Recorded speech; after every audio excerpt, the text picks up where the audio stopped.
Salut à tous, j'espère que vous allez bien. On continue avec Tintin en Amérique et j'ai l'impression que j'ai plus le hockey. Je crois que ça va. On va voir. Peut-être que je vais à nouveau avoir le hockey. On va voir. Allez, on s'était arrêté ici. Par le grand Manitou, ce n'est pas le jeune visage pâle. Nom d'un calumet, je me suis trompé. C'est le canard enroué. D'accord, donc c'était cet Indien-là qui avait été en fait battu par le chef parce que dans l'obscurité, d'accord, dans l'obscurité, le chef n'avait pas bien compris ce qu'il se passait. Alors là, on a un dialogue entre le gangster, on voit un gros plan sur son visage et le gangster s'adresse au chef de la tribu. En fait, c'est le chef qui parle au gangster. Il dit « J'ai une idée, laissons-le... J'ai une idée. Laissons là le petit visage pâle. Il finira par mourir de faim dans son trou. J'ai une idée. Laissons là le petit visage pâle. Il finira par mourir de faim dans son trou. Faites ce que vous voulez, mais qu'il disparaisse. Cela n'a que trop duré. Faites ce que vous voulez, mais qu'il disparaisse. Cela n'a que trop duré. Alors, j'ai une idée. D'accord, j'ai une idée. J'ai un plan. Je me suis imaginé faire quelque chose et je pense que c'est une bonne idée. D'accord, c'est une bonne idée. J'ai une idée, j'ai un plan en tête. Avoir un plan en tête. J'ai une idée. Il explique son idée. Laissons là le petit visage pâle. Donc on peut laisser Tintin dans la galerie. On peut le laisser dans la galerie. Donc le petit visage pâle, hein, Tintin, on peut le laisser dans la galerie, dans le tunnel. Il finira par mourir de faim. Ça veut dire que le temps va passer, d'accord? Le temps va passer 1 heure, 2 heures, 3 heures, 10 heures, 20 heures, 50 heures, 100 heures, d'accord? Il finira par mourir de faim. En fait, au bout d'un certain moment, il va mourir de faim parce qu'il va, probablement aussi, il va mourir de soif, d'accord? Plutôt ça. Mourir de soif, d'accord? Il va mourir de soif parce que Tintin, dans le tunnel, dans la galerie, il a pas d'eau, il a pas de nourriture, il a pas, je sais pas, un burger avec lui, il a pas une salade grecque avec de la feta, d'accord? Non, il a pas de nourriture avec lui. Donc, il va finir par mourir. Et en fait, mourir de faim, probablement qu'il va mourir de soif avant de mourir de faim, d'accord? Donc, il finira par mourir de faim. C'est-à-dire que tôt ou tard, d'accord? Tôt ou tard, il va mourir de faim. C'est-à-dire, il y a bien un moment où il va mourir de faim. Dans son trou. Et dans son trou, c'est une manière d'exprimer dans le tunnel, dans la grotte, mais c'est très négatif, dans le sens où c'est une manière de dire « Ha !» il finira bien par mourir dans son trou, d'accord? Donc, je lui souhaite qu'il meure. J'ai envie qu'il meure, d'accord? C'est un peu emphatique, comme ça. Je dirais que c'est une tournure de phrase un peu emphatique pour dire « il finira bien par mourir de faim dans son trou », d'accord? Utiliser le trou, là, c'est un terme un petit peu péjoratif pour parler de la galerie, d'accord? Donc, c'est bien adapté parce qu'on souhaite à Tintin du mal. On lui souhaite du mal. On souhaite qu'il meure. J'ai une idée. Laissons là le petit visage pâle. Il finira par mourir de faim dans son trou. Et en fait, là, le gangster dit, peu importe. Pour moi, c'est pas important, mais je veux avoir la garantie qu'il est mort. Faites ce que vous voulez, mais qu'il disparaisse. Cela n'a que trop duré, d'accord? Donc, vous faites ce que vous voulez, c'est votre responsabilité, c'est votre décision, mais je veux qu'il disparaisse, d'accord? On n'a pas le je veux, on n'a pas le j'exige, d'accord? Si vous parlez anglais, je vous dis juste un truc. Demander, d'accord? Demander en français, c'est pas to demand, d'accord? Demander en français, c'est on demande à quelqu'un de faire quelque chose. Peut-être que la personne va accepter, peut-être que la personne va dire non. D'accord? Donc en fait, to demand, c'est un faux ami. C'est pas exactement demander. D'accord? Donc là, c'est vraiment, il exige. Et en fait, to demand, en anglais, to demand, c'est exiger. Quand on exige quelque chose, ça veut dire qu'on dit, ça doit être comme ça et pas autrement. D'accord? C'est une obligation. C'est un ordre. J'exige. Exiger. D'accord? Retenez peut-être ça pour éviter de confondre demander avec to demand. Bref, faites ce que vous voulez, mais qu'il disparaisse. Donc là, en fait, probablement que c'est ce qu'il dit. J'exige qu'il disparaisse. D'accord? C'est un ordre. C'est pas la réponse c'est peut-être oui, la réponse est peut-être non. Non, j'exige qu'il disparaisse. D'accord? Faites ce que vous voulez, mais qu'il disparaisse. Je veux que Tintin disparaisse. Je vous rappelle, hein, disparaître, regardez, imaginez que je suis un grand magicien et je fais « Ah, Stabilo, Stabilo, disparaît, wow. » D'accord, j'ai fait disparaître le Stabilo n'est plus là, et là je vais le faire apparaître. « Stabilo, wow. » J'ai fait apparaître le Stabilo, d'accord? Faire apparaître, faire disparaître. Mais qu'il disparaisse, je souhaite qu'il disparaisse, d'ailleurs c'est du subjonctif, d'accord? C'est du subjonctif. Mais qu'il disparaisse. J'exige qu'il disparaisse. Cela n'a que trop duré. Ça veut dire que ça fait trop longtemps déjà que il y a toute cette histoire avec Tintin et que Tintin nous pose problème en fait, nous cause des problèmes, ou bien pose problème et a un impact négatif sur notre business, sur notre association de gangsters. Faites ce que vous voulez, mais qu'ils disparaissent. Cela n'a que trop duré.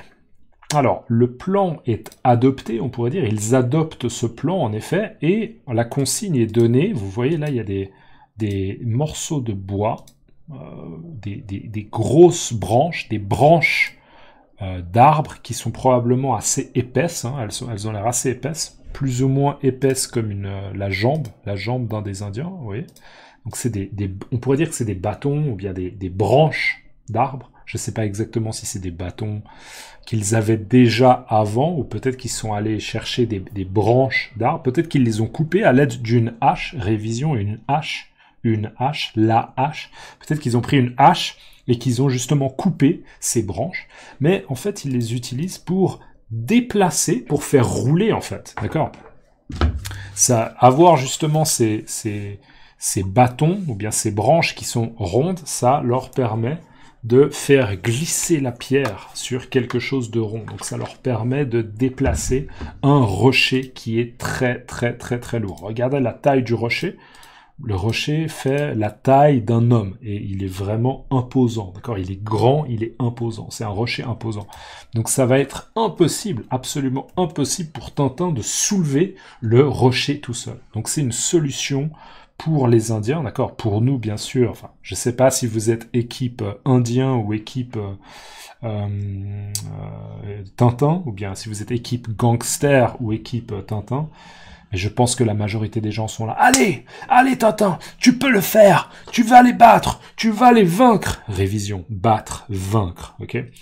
Et là, ça va être difficile. Hein. Si le rocher est positionné ici, ça va être carrément impossible pour Tintin de s'échapper, d'accord, de sortir de la galerie. Alors, le plan est adopté, il déplace un grand rocher, et là, on a le grand chef qui dit « De ce côté-ci, un énorme rocher, de l'autre côté, le vide. Que voulez-vous qu'il fasse?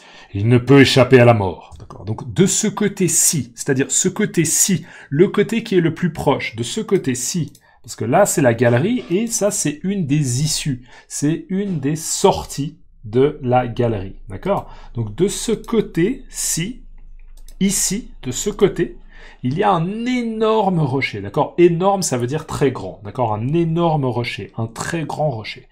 De ce côté-ci, il y a un énorme rocher, et de l'autre côté, on se souvient, c'était par là que Tintin était rentré dans la galerie, on se souvient qu'il y a le vide.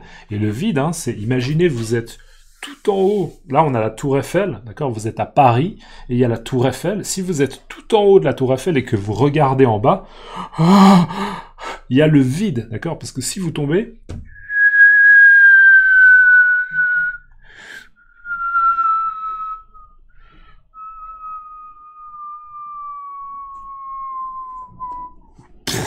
ok, vous écrasez, c'est le vide, d'accord. D'ailleurs, c'est une bonne question. Combien de temps il faut pour tomber de la tour Eiffel? Vous savez quoi? Je vous donne la réponse à la fin de la vidéo.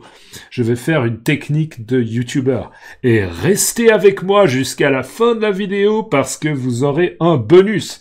Vous allez apprendre combien de secondes vous allez devoir attendre avant de mourir si vous tombez de la Tour Eiffel. Petit bonus. Ok, bref, pardon.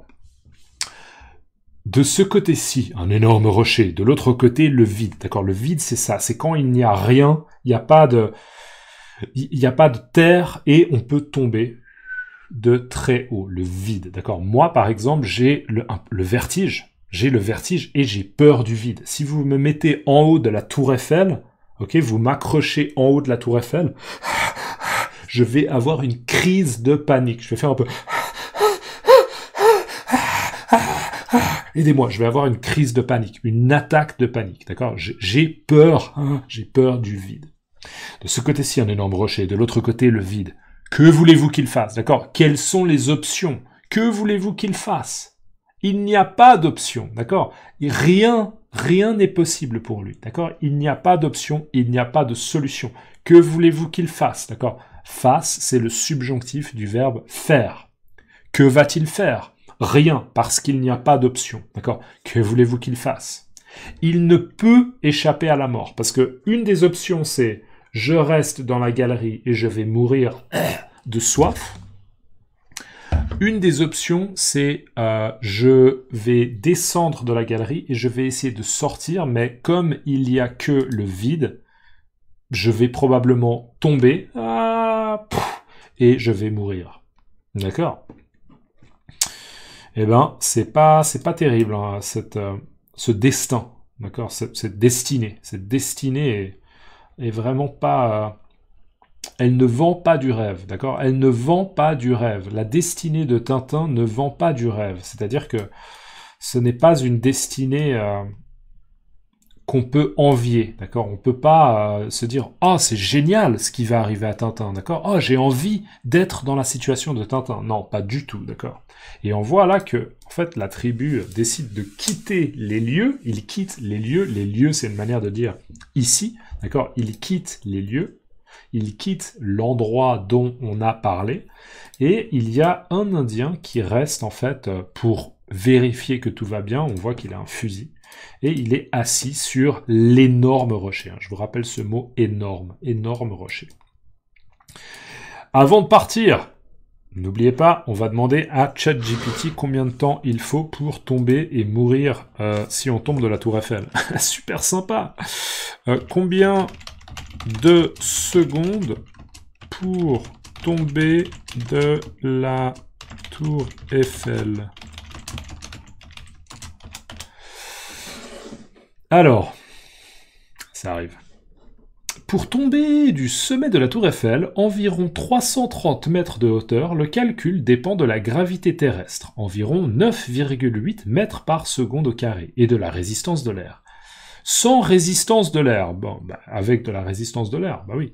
La résistance de l'air, donc avec résistance de l'air. La résistance de l'air ralentit la chute, donc cela pourrait prendre environ 10 à 15 secondes pour atteindre le sol, selon la position du corps et la densité de l'air. Il s'agit d'une estimation car, en réalité, des facteurs comme la forme du corps et le vent influencent la durée. Donc 10 à 15 secondes. Wow! 10 à 15 secondes, vous imaginez? Ça doit vraiment être les 10 secondes ou les 15 secondes les plus longues de votre vie? Les plus longues ou les plus courtes? Je sais pas. Bref, je ne vous le souhaite pas, d'accord? S'il vous plaît, si vous allez visiter la Tour Eiffel, vous ne grimpez, d'accord? S'il vous plaît, vous ne grimpez pas tout en haut, d'accord? S'il vous plaît, ok? Je veux pas que vous ayez à vivre 10 secondes comme ça. Ok, non, ok, s'il vous plaît, attention. C'est la fin de cette vidéo. Dans les commentaires, mettez-moi le mot énorme. Vous pouvez me mettre le mot énorme, ou bien vous pouvez, si vous voulez, me mettre 10 à 15 secondes. D'accord? 10 à 15 secondes, c'est le temps qu'il faut pour tomber du sommet de la... Enfin, s'écraser par terre du haut de la Tour Eiffel. Mais mettez-moi le mot énorme, qui veut dire très grand, et vous pouvez me mettre dans votre langue, précisez quelle langue c'est. Hein. Si c'est en serbe, si c'est dans un langage inouï, ou bien peut-être un langage amérindien. Peut-être qu'un jour j'aurai des gens qui parlent un langage amérindien, qui commenteront dans les commentaires. Incroyable. Dites-moi comment on dit dans votre langue, s'il vous plaît. Et un grand merci à toutes les personnes qui likent les vidéos, qui laissent des commentaires. N'hésitez pas à laisser un commentaire. Bah ouais, je vous l'ai demandé, je vous le demande. Je vous l'ai déjà demandé 3 fois, donc je me répète, je manque de concentration, il faut que je m'hydrate, d'accord? Je vais boire un peu d'eau et je vous souhaite à toutes et à tous une excellente journée, ou bien une excellente soirée, ou bien une excellente matinée, ou bien un excellent week-end, ou bien un excellent lundi, ou un excellent mardi, ou un mercredi, jeudi, vendredi, samedi, dimanche, ou je sais pas, ouais. Allez, je vais aller... faire une sieste, peut-être? Je vais aller dormir 12 minutes? Allez, je vais essayer d'aller dormir 12 minutes. J'aime bien faire des siestes, d'accord? Dormir un petit moment, ok, faire des siestes. J'aime bien faire des siestes courtes. J'ai l'impression que ça booste un peu les performances de mon cerveau, d'accord? Mon cerveau. Donc je vais essayer, d'aller faire une petite sieste de 12 minutes. Si vous faites des siestes, combien de temps vous faites vos siestes? C'est des siestes de combien de temps? Combien de temps vous dormez? Mettez-moi dans les commentaires combien de temps durent vos siestes. Est-ce que c'est 20 minutes, 30 minutes, 1 heure, 2 heures? Allez. Ciao! À plus!